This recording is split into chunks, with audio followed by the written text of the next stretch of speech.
नमस्कार, मी भाग्यश्री फाटक. मार्केट आणि मी हा सोप्या मराठीतून शेअर मार्केट समजावून सांगण्याचा माझा एक उपक्रम आहे. आज मार्केट बरंच स्थिर होतं. म्हणजे 400-450 पॉईंटची जी सुरुवातीची तेजी होती ती गेली. मग 210 पॉईंटच्या आसपास मार्केट आलं, पण पुन्हा रिकव्हर झालं. म्हणजे दिवसातून जवळजवळ 2 ते 3 वेळेला मार्केट 400-450 पॉईंट सेन्सेक्स तेजीत राहिलं. त्यामुळं नाही तर पूर्वी असं होत होतं की मार्केट पडू लागलं की मंदीत जाणार, मग रेडमध्ये जाणार, मग रेडमध्ये 400-500 पॉईंट जाणार आणि दिवसाअखेरीपर्यंत मंदीतच राहणार. तसं झालं नाही. त्यामुळे थोडे ट्रेडर्स, इन्व्हेस्टर्स सगळे आज सुखावले असतील. अजमेरा रिॲलिटीला अंधेरी वेस्टमध्ये ॲस्कॉट कोऑपरेटिव्ह हाऊसिंग सोसायटी रिडेव्हलपमेंटचं प्रोजेक्ट मिळालं. त्यातून त्यांना 320 कोटीची अपेक्षा आहे. त्यामुळे शेअरमध्ये तेजी होती.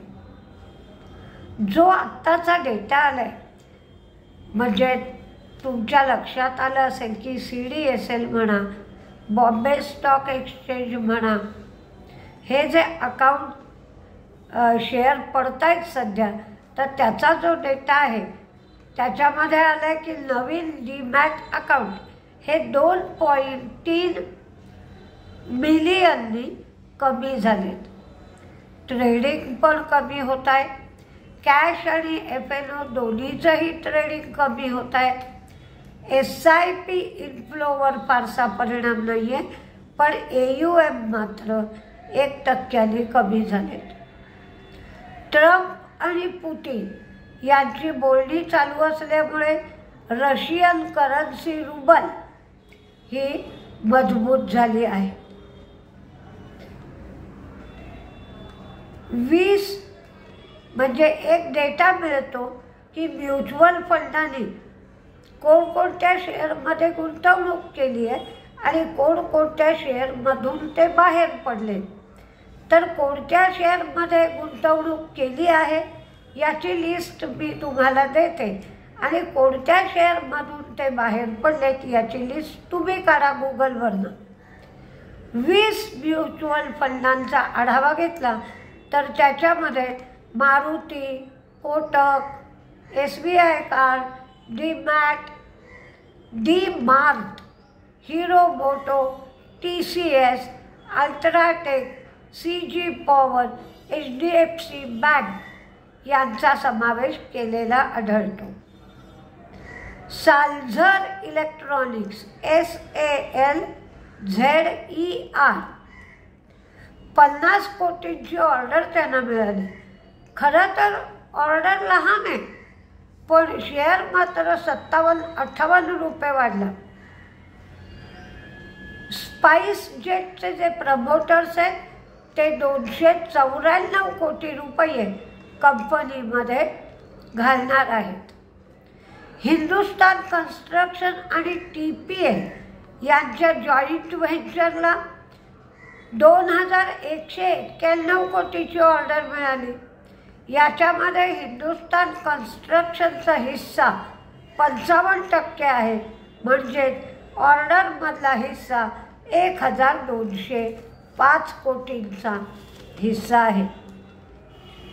लुपिनच्या ॲमिफार्म प्रिडाईन या टॅब्लेटला US FDAची इन प्रिन्सिपल मंजुरी मिळाली.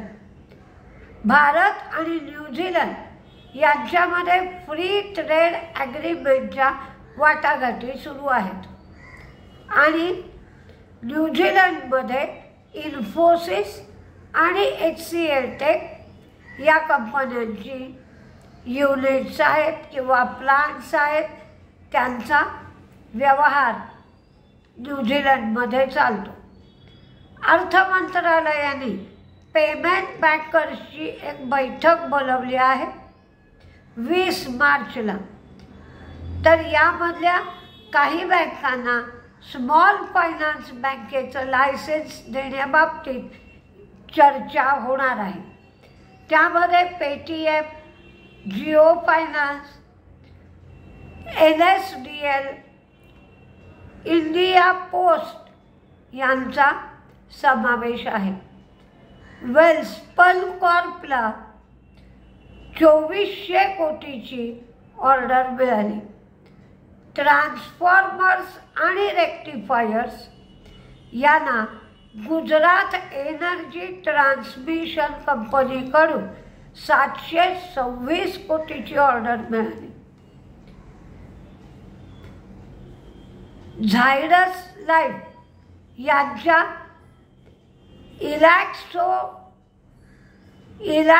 इलॅक्सोडोलाइन या टॅब्लेट्सला USFDA कडून अंतिम मंजुरी मिळाली. पुनावाला फिनकॉर्प हे आता कमर्शियल व्हेकल फायनान्सचा बिझनेस चालू करणार आहे. कमर्शियल व्हेकल फायनान्स या नवीन व्यवसायात पुनावाला फिनकॉर्प उतरणार आहे. त्याचप्रमाणे स्विगीची आता सेवा जी आहे ती 100 शहरात इन्स्टामार्टच्या माध्यमातून पोहोचली आहे. फेब्रुवारीचा होलसेल प्राइस इंडेक्स 2.38 एवढा आला. पूर्वीचा 2.31 एवढा होता. हा wholesale price index month on month लेवलवर वाढला. एरिक्सन आणि व्हॉल्वो यांच्याबरोबर भारती एअरटेलने XR आणि AI रिसर्चसाठी करार केला. आज रिलायन्समध्ये पण सौदे झाले. रिलायन्समध्ये जवळजवळ 16.5 लाखाचे सौदे झाले. HDFC बँकेमध्ये सुद्धा 1709 या भावावर 1 लाख शेअरचा सौदा झाला. रॉयल ऑर्चिड यांनी गोव्यामध्ये 2 नवीन प्रॉपर्टीज लॉन्च केल्या. आज बऱ्याच जणांचा लॉक इन पिरियड संपत होता, त्यामुळं ते सगळे शेअर मंदीत होते. मोबिक्विक फक्त विशाल मेगा मार्ट हा लॉक इन पिरियड संपूनही हा शेअर तेजीत होता. बाकीचे शेअर मात्र मंदीत होते. त्याच्यामध्ये EMI इंडस्ट्री, ॲजेक्स इंजिनिअरिंग, मोबिक्विक अशा बऱ्याच शेअरचे साधारण 19 शेअरचे आज लॉक इन पिरियड संपत होते. त्याचप्रमाणे आज मारुतीने त्यांच्या वाहनांच्या किमती वाढवल्या. टाटा मोटर्ससुद्धा कमर्शियल व्हेकलच्या किमती 1 एप्रिलपासून 2% वाढवणार आहे असं समजतं. NMDCने ₹2.30 एवढा लाभांश दिला. फेब्रुवारीमध्ये सर्व्हिस एक्सपोर्टसुद्धा वाढले. IRFCने 80 पैसे डिव्हिडंड दिला.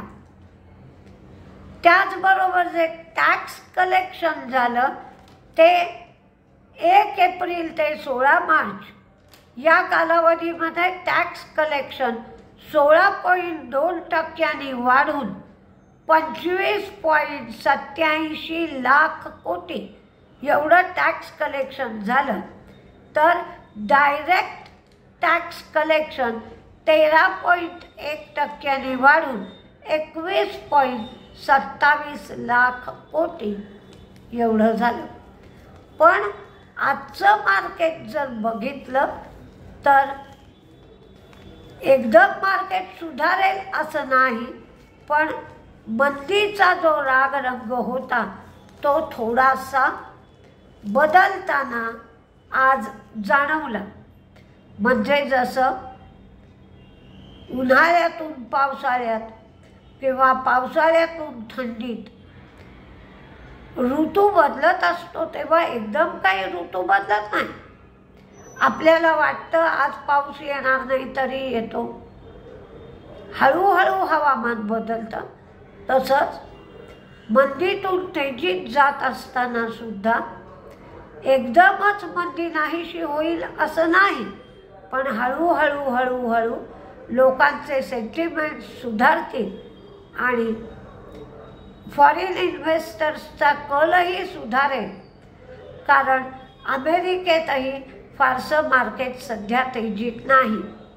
तर एकदा फॉरेन इन्व्हेस्टर्सचा कल सुधारला, कारण आता फॉरेन इन्व्हेस्टर्सच्या विक्रीचा आकडा हळूहळू कमी होऊ लागलाय, तरीही हळूहळू विक्रीतून खरेदीत रूपांतर होईल आणि आपलं मार्केट सुधारेल असं एकंदर वाटतंय.